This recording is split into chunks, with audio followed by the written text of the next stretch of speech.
Hello friends, my name is Sumit and you're watching CTX cloud take videos. तो ये है यार वीडियो नंबर 6, क्योंकि काफ़ी टाइम से मैंने वीडियो नहीं बनाई है। तो एक माइग्रेशन का हमारा प्रोजेक्ट चल रहा था, I am working on that.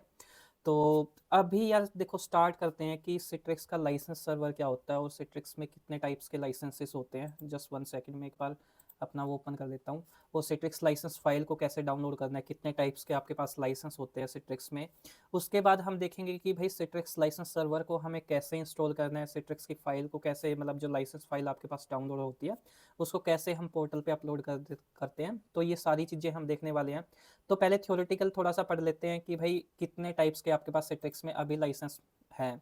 तो मैंने एक सिट्रिक्स की ऑफिशियल वेबसाइट है, तो टाइम बाय टाइम आपके लाइसेंस मॉडल चेंज होते रहते हैं। सो मैंने काफ़ी टाइम से सिट्रिक्स में काम किया है, तो जितने भी मतलब अभी तक जो कॉमन मतलब आपके पास लाइसेंस हुए हैं सिट्रिक्स में, तो मैं ये यूआरएल अपनी वीडियो की डिस्क्रिप्शन में दे दूंगा, इसको आप रीड कर लेना। ऐसा कुछ मतलब हार्ड एंड कोर नहीं है। तो जितने भी, अगर आप जेन ऐप एंड जेन डेस्कटॉप, हमारा पहले वर्जन होता था बिफोर डैश, जो हमारा सिट्रिक्स क्लाउड कंसोल है, जिसको सिट्रिक्स कहता है सॉफ्टवेयर एज एन सर्विस। तो उससे पहले हमारे पास क्या होता था, लाइसेंस मॉडल हमारे पास तीन टाइप्स के ये लाइसेंस मॉडल होते थे। तो फर्स्ट होता था हमारे पास user base, the second one होता था device based, and the third one होता था हमारे पास कंक्रीट लाइसेंस।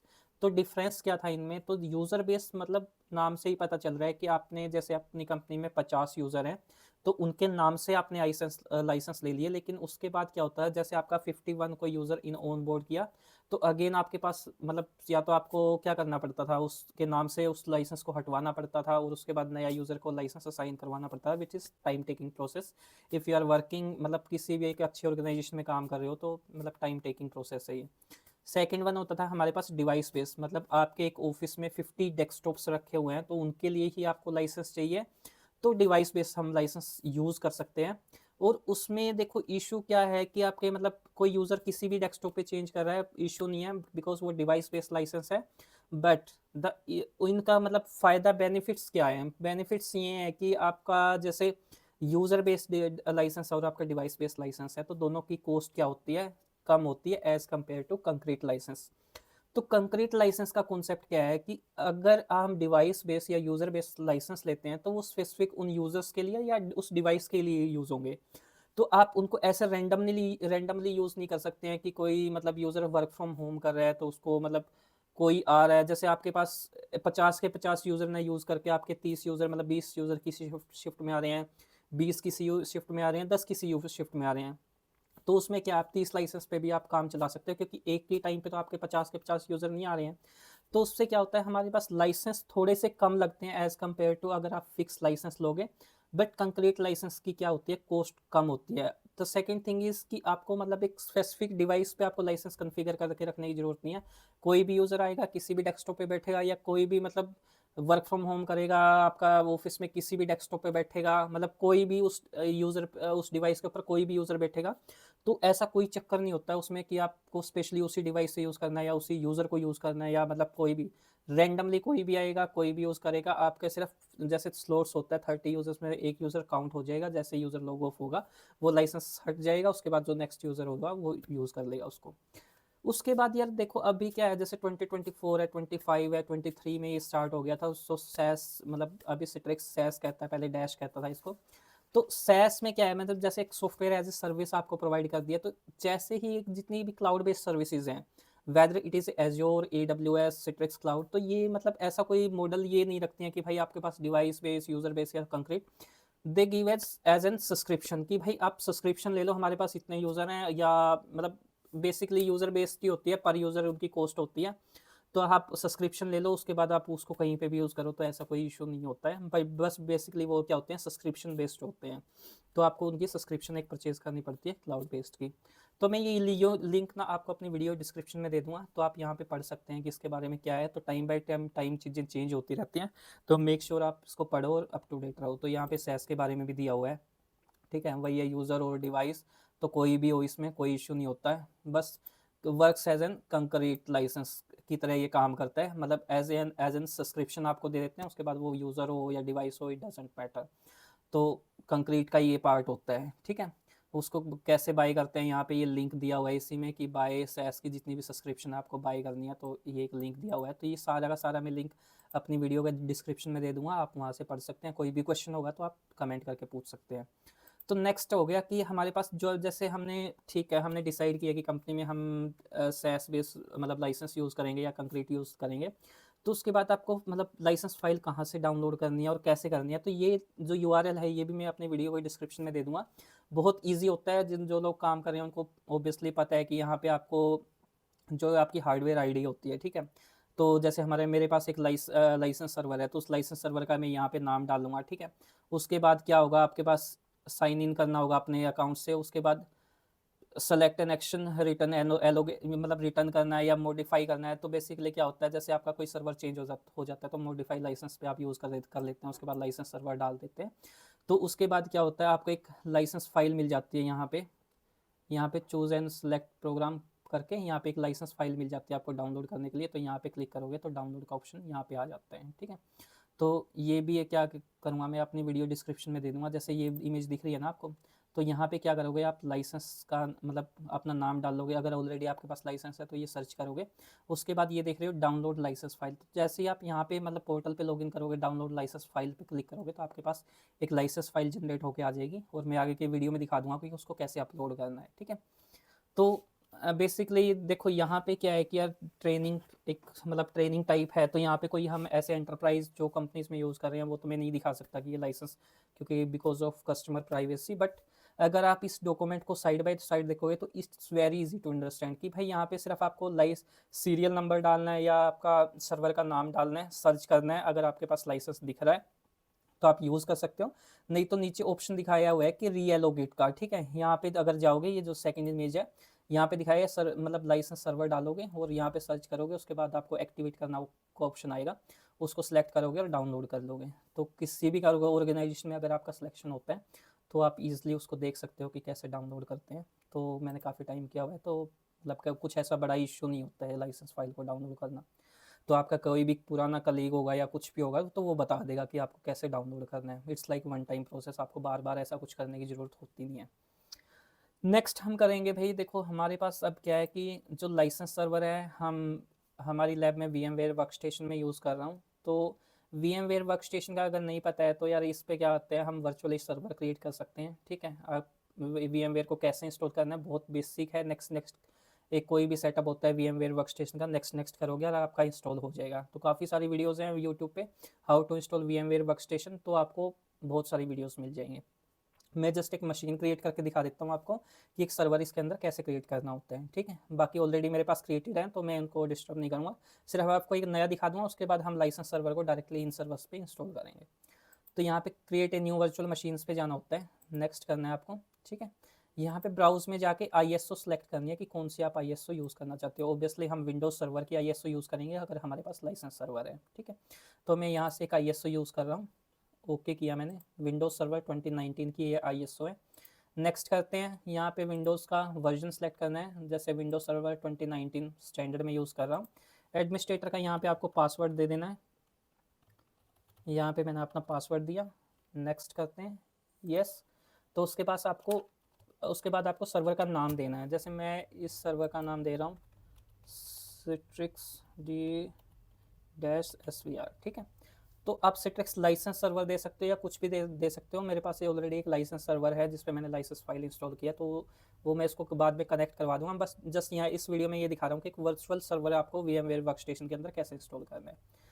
कुछ भी मतलब आपके पास जैसे लाइसेंस सर्वर रख लो, CTX लाइसेंस सर्वर रख लो, कुछ भी रख लो, इट्स अपॉन यू। तो बेसिकली नेमिंग से हम ये जस्ट मतलब अंडरस्टैंड कर पाते हैं कि ये बेसिकली सर्वर है किस चीज़ का। तो ऑल ऑर्गेनाइजेशन में आपको ऐसे ही नेमिंग कन्वेंशन आपको मिलेगी।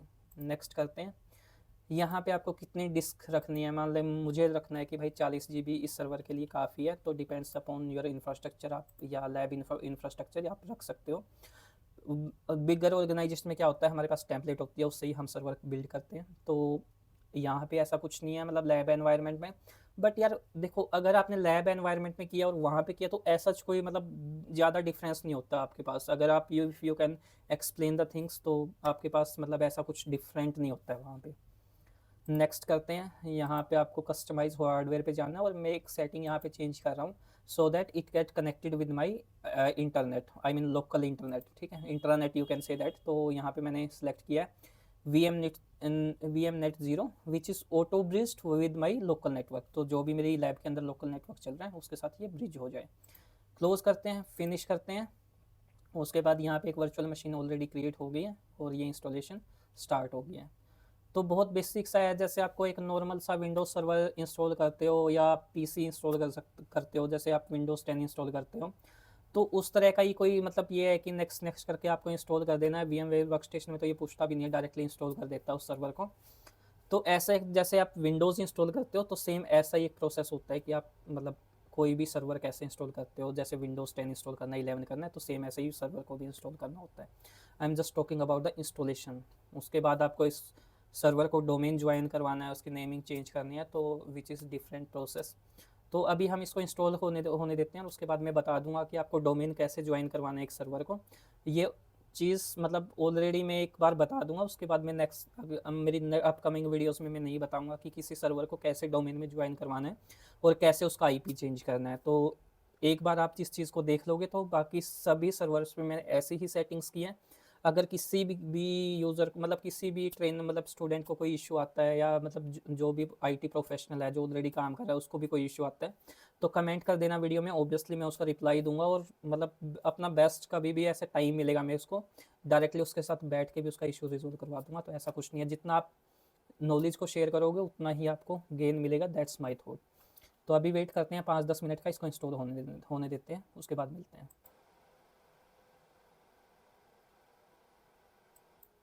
तो गैस हमारा जो सर्वर है वो हो चुका है इंस्टॉल, मतलब डायरेक्टली हमें ये स्क्रीन मिलेगी अगर आपने सही से कॉन्फ़िगरेशन किया है जैसे मैंने बताया है, ठीक है।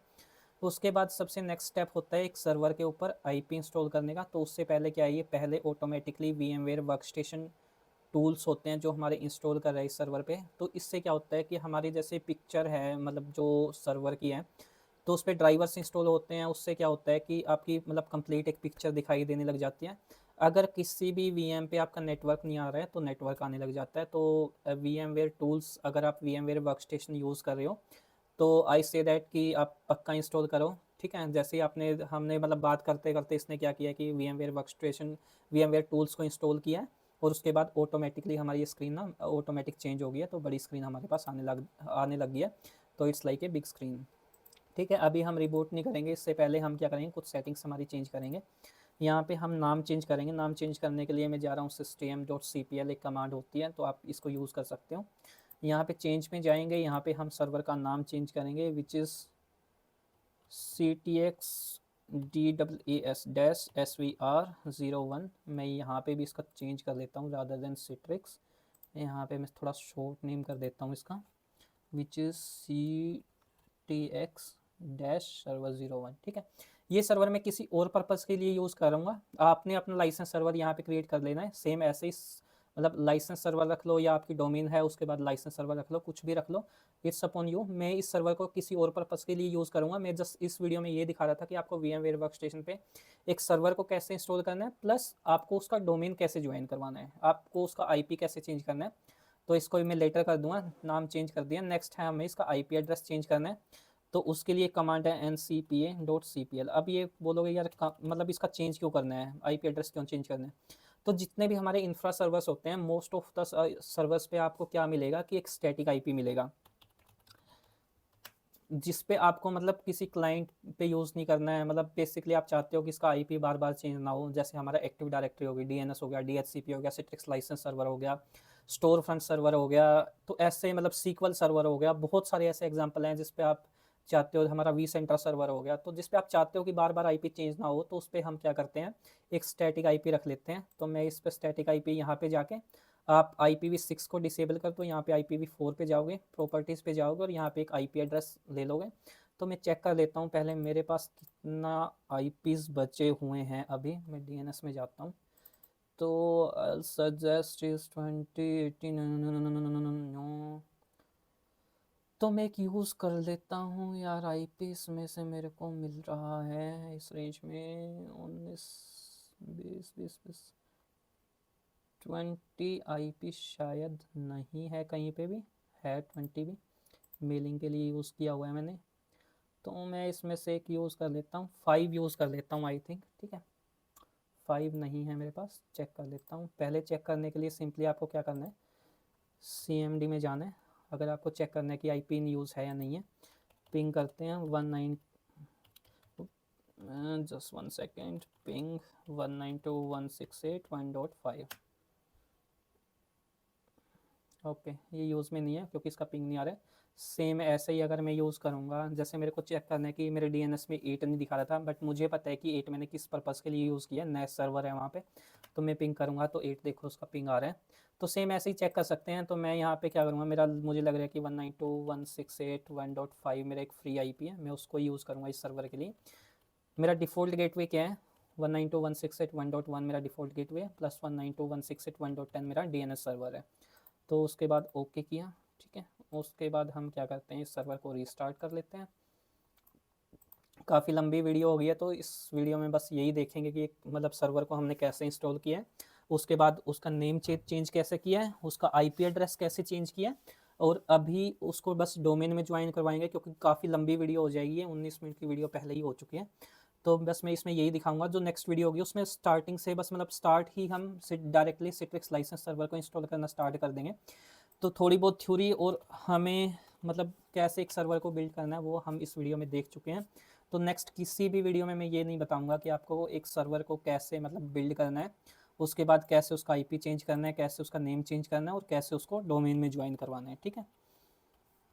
तो system.cpl हम चेंज करते हैं, चेंज पे गए, यहाँ पे हमने अपने डोमेन का नाम डाला है ctxcloud.in। यहाँ पे आप एडमिन का पासवर्ड दोगे, नेक्स्ट किया, उसके बाद यह है welcome to the CTX cloud domain, okay okay close. यहाँ पे रीस्टार्ट कर देते हैं। मीनवाइल मैं ये सर्वर दिखा देता हूँ, CTX डैश आपके कहाँ पे आ जाएगा अगर डोमेन ज्वाइन सही से हो गया। तो आप DNS सर्वर अपना ओपन करोगे, यहाँ पे एक नई एंट्री क्रिएट होगी ये जस्ट 1 सेकेंड, अभी आया नहीं है, लेट मी रिफ्रेश। तो यहाँ पे अब आ जाना चाहिए। तो CTX 1 2 where is the 5 IP address?